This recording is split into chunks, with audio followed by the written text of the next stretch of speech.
The Indiana Fever dropped ticket prices to $5. $5.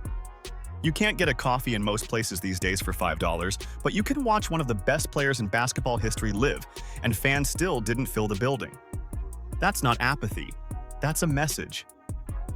Caitlin Clark dropped 5 three-pointers in the fourth quarter alone on May 15th, forced overtime with a buzzer-beating 3, and the seats were still empty. When fans stop showing up even at rock-bottom prices, something is badly broken inside that organization, and it starts with the coach and the front office. What do you think of Stephanie White and the Indiana Fever front office? Let me know down in the comments below. Even with ticket prices being somewhat close to the price of a gallon of gas, the Indiana Felines still failed to sell out their game last night against the Washington Mythicals. Gainbridge Fieldhouse holds just over 17,000 people, and on May 15th, nearly 2,000 of those seats sat empty. The Fever didn't just let that happen quietly. They dropped resale tickets to $5, threw in free hot dogs, cut the price on t-shirts from $40 down to $24, and fans still didn't show up. That's not a slow news day or a scheduling conflict. That's the market telling you something is wrong. With star power like that, it is absolutely perplexing why the Fever couldn't sell tickets last night. Take a look at this. These were the available seats about 90 minutes before the game started. As you can see, thousands of seats were still available. Once the game started, nearly 2,000 seats remained unsold. To understand how bad that number actually is, you need to remember what 2024 looked like. When Clark got drafted, Gainbridge turned into one of the hardest tickets in women's basketball. The Fever sold out or near sold out basically every home game that season, and the few times they fell short, it was by a couple hundred tickets, not 2,000. Fans drove in from hours away. Resale prices on the secondary market ran way above face value. The energy in that building was different from anything the WNBA had seen in years, and it held through to 2025, even when Clark was out injured. So when the Fever slashed prices to $5 a few days ago and still couldn't fill the place, that's the contrast you need to sit with. Clark didn't have a quiet night against Washington. She dropped 5 three-pointers in the fourth quarter and then hit a buzzer beater to force overtime, and the building still had 2,000 empty seats. That's not a Clark problem. Fans aren't done with Clark. The TV numbers and the streaming numbers and the clip engagement on social media all say the same thing. People are watching Caitlin Clark more than ever.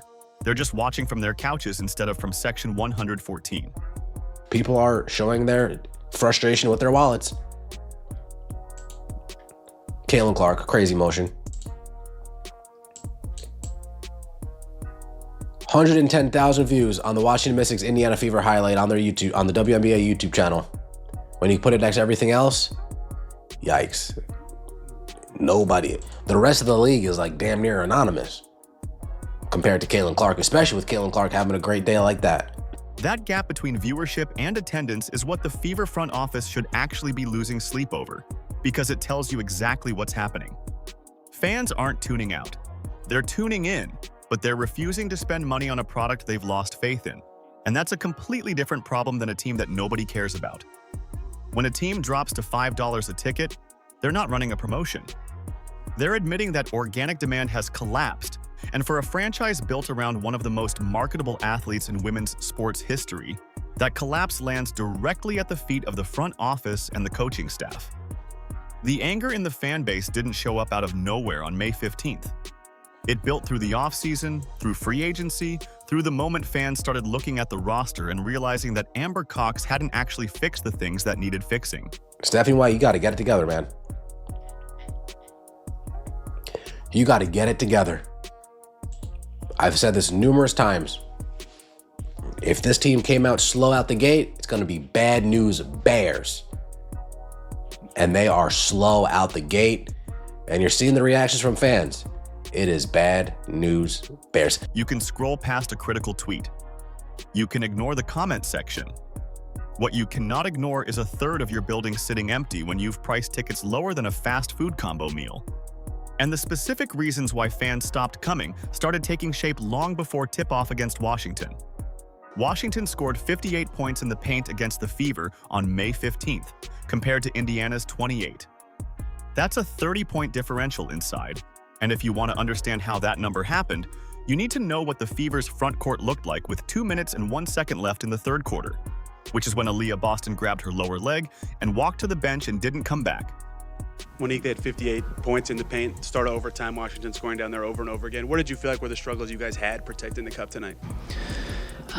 Just executing our coverages at times. Our communication wasn't always there. And again, they just made really tough shots sometimes. There were bodies there, and they just made really, really tough shots. Great players in the post. Boston is the one player on this roster who makes the interior defense function. She rotates, she contests. She's the reason teams can't just set up shop in the paint against Indiana all night. Without her, the Fever don't have a real plan B, and that's not because of anything that happened during the game. That's because Amber Cox didn't build one in the offseason. She felt like they were over-dribbling. They need to be a little bit more mindful of where their shooters are, and also defensively. Steph White has been saying it all game. McMahon drives by Clark. Iriafen hangs and finishes.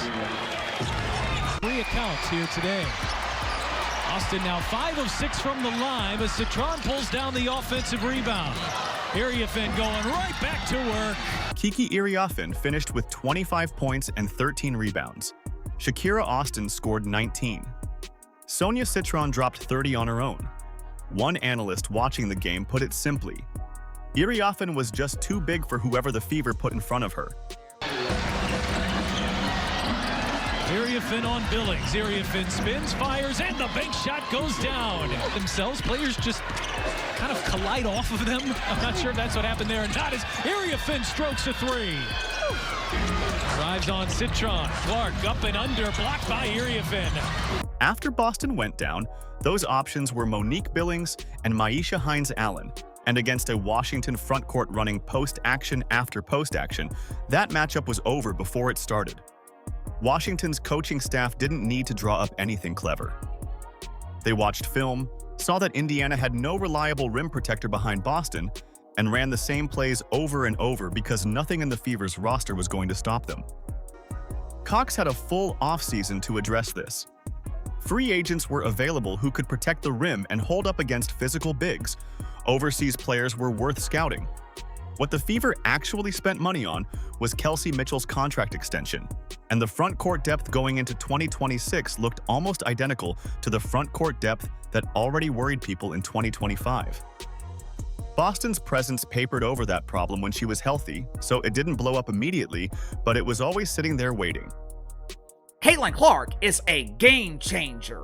The question is, why are the Felines struggling to sell tickets at home? And look, I don't want to over-dramatize it. There were still 15,000 people in the arena last night. Less than 2,000 tickets were unsold. But there is definitely something different this season with the Caitlin Clark fan base. There's a lot of animosity. I see a lot of fans complaining about the Fever as an organization. Clark's defensive limitations in the paint aren't a secret, and they're not a criticism either. She's a guard. You don't ask a guard to stop Iriafen in the post. You build a roster with bigs who can do that job, and right now the Fever roster doesn't have those bigs. The marketing around Stephanie White this offseason leaned heavily into words like culture and system and leadership. And meanwhile, the actual roster was walking into the Season 1 Boston injury away from getting carved up inside by any team with legitimate size. Boston's injury didn't create this problem. It just stopped hiding it.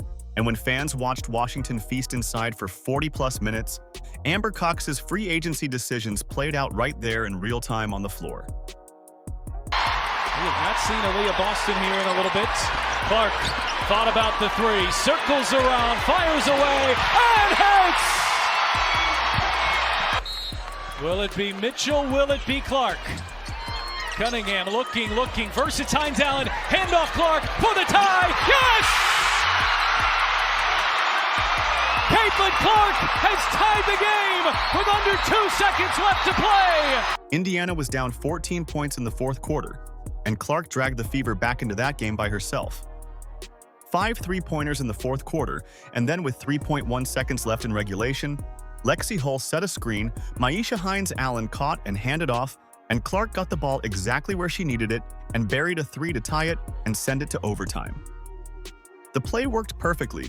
The building went sideways, and then overtime started, and Stephanie White went right back to giving the ball to Kelsey Mitchell. Mitchell finished with 24 points on 10 of 25 shooting, 0 assists, 0 rebounds, and that shot selection in late-game situations is the part that keeps coming up because it keeps mattering. Contested mid-range attempts with the shot clock running down, while Clark stands on the perimeter having the best offensive night anyone in that building had all game, that's the pattern fans are watching play out over and over this season. Clark's fourth quarter and overtime efficiency this season runs well above Mitchell's in the same situations, and none of that is a secret to anyone watching the numbers. After the loss, White described Mitchell's performance as speechless, really, and said she put us on her back, made big shot after big shot, big play after big play, she willed us. That's what White said about a player who shot 10 of 25 and grabbed 0 rebounds. Clark personally erased a 14-point deficit and hit the shot that kept the Fever's season from ending right there in regulation, and the post-game framing from White treated Mitchell as the engine of the whole night. Fans didn't miss that.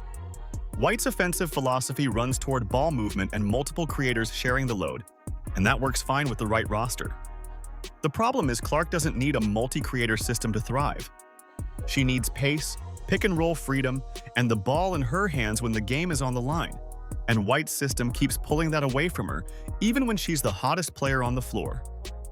A coach who genuinely believes in distributing credit is one thing, but when that philosophy shows up in late-game play calls that route the ball away from Clark in overtime, it stops being a philosophy and starts being a problem with direct consequences on the scoreboard.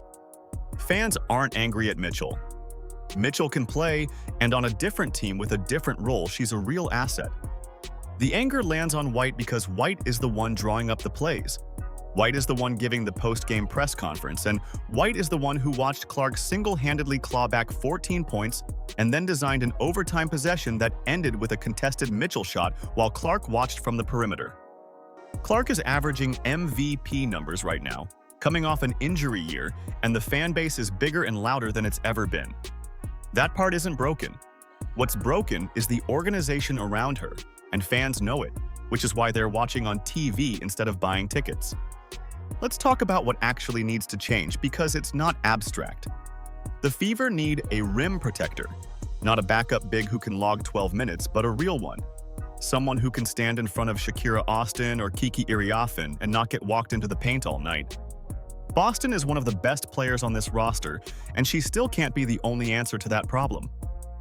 One lower leg injury in the third quarter and the whole interior collapses. Cox needs to treat that as an emergency in the next free agency window. Not a preference, not a nice-to-have, an emergency. The coaching question doesn't have a clean answer, and anyone who says it does is being lazy about it.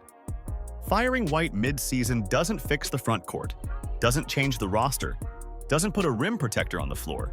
You'd still lose 58 points in the paint against any team with size.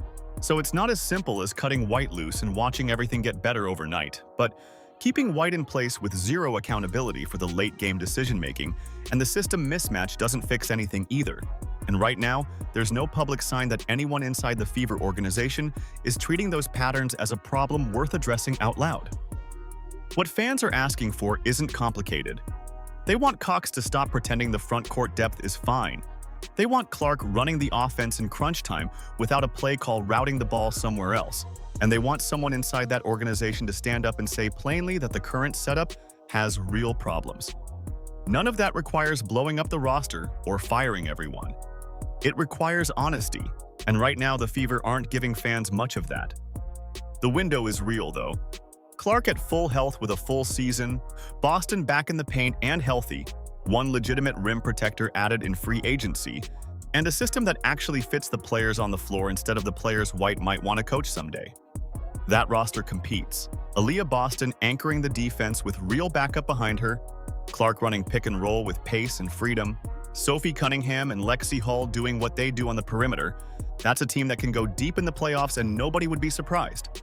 But none of that happens automatically. The future version of this team looks exactly like the 2026 version if Cox spends another offseason treating front court depth as someone else's problem and White spends another season designing overtime possessions that end with contested Mitchell jumpers while Clark stands open on the wing. Fans aren't staying home because they stopped believing in Clark. They're staying home because they believe in her enough to refuse to pay money to watch the organization squander what she's giving them every single night she steps on that floor. What do you think of Stephanie White and the Indiana Fever front office? Let me know down in the comments below. Don't forget to like, subscribe, and turn on all notifications so you don't miss out. Click the video on the screen, and we will see you in the next one.